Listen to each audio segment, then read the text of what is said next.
What's up sa inyo mga boss? So last vlog ay naglinis tayo at nagkabit ng makina ni YT at yung mga ibang parts. So ngayon ay i-installan na natin ng mga parts na binili natin or i-upgrade natin kay YT. So tara.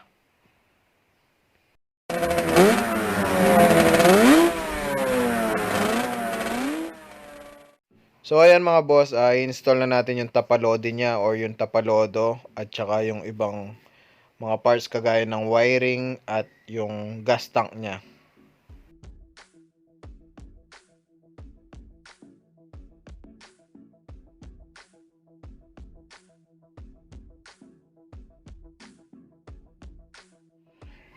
So ayan, bali ito yung mga ikakabit nating pyesa kay YT na swing arm, max speed yung brand. Tapos MTR na rear shock. Pagdating sa swing arm, ito yung nakita kong mura na budget meal lang. At the same time, ito rin yung nakita ko na hindi lighten. So syempre, mag-aano tayo ng Malaysian concept build. Huwag nyo nang pansinin yung made in Thailand kasi Malaysian inspired lang naman tong gagawin natin. Since na wala din ako mahanap na made in Malaysia, meron man siguro medyo mataas pa yung presyo. Tsaka lighten yung iba. Kaya ito na muna. Check natin mamaya mga boss. Tapos pagdating dito budget meal din. Nakita ko tong MTR na rear shock. Maganda din naman yung dating. At budget meal. Bali ayan mga boss. Ito na yung napili kong rear shock na MTR sa magiging Malaysian concept or Malaysian inspired na build natin kay YT na Suzuki Smash. Ayan. Budget meal lang mga boss. Wala pang 1,000 to itong rear shock na to. Ayan. Try natin kung okay itong mga bushing na to. Kung hindi, maghanap tayo, papalitan natin. Pero yan, MTR.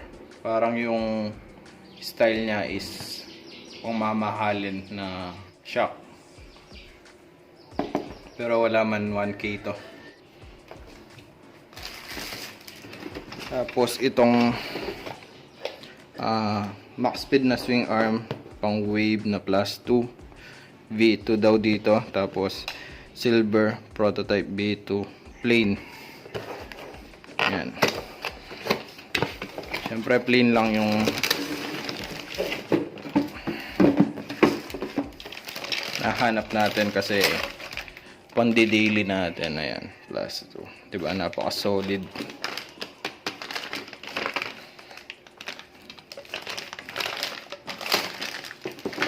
Ayan.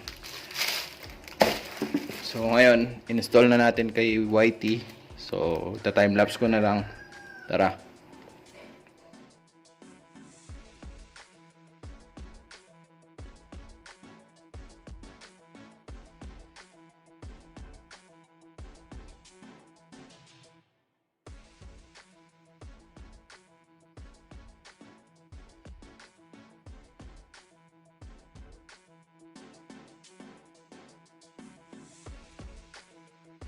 Bali hanggang dito na lang yung vlog natin mga boss.